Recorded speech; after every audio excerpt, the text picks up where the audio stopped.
Usa ka adlaw human miigo ang Bagyong Tino, kumustahon nato ang Villa del Rio Subdivision Phase 1 nga grabing naapektuhan sa maong katalagman.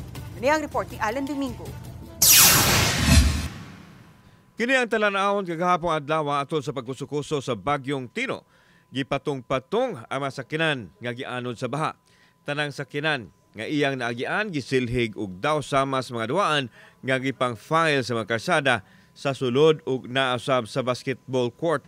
Usa ka adlaw human miigo ang Bagyong Tino, pero mo gihapon ni ang talan-awon nga atong nakita dinhi sa usa ka subdivision diri sa Barangay Bakayan sa Cebu City. Hinoon matud pa gisugdan na kini og clear sa matungyanan sa Cebu City LGU.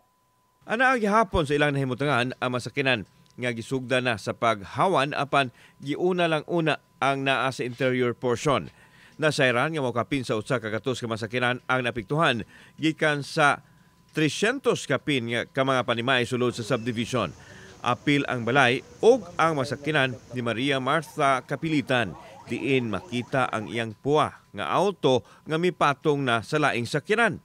Matud niya nga kalit kaayo ang nahitabo ug aron maluwas siya ug ang iyahang bana mipatong sila sa atop sakyanan aron makaabot sa ibabang bahin sa ilahang balay aron maluwas. Aakyat kami dun sa taas ng kotse para makaakyat kami sa roof.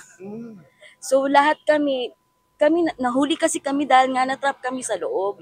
Samtang napalga na ni Maria ang folder nga iyang gisudlan sa mga mahinungdanong dokumento nga iyahang nabuhian kagahapon o gianod sa tubig. 8 ka tuig na sila nagpuyo sa dapit ug tungod sa nahitabo nakahukom silang di na mobalik sa pagpuyo sa ilang Pinoy-anan. Yung current kasi ng water, ang bilis.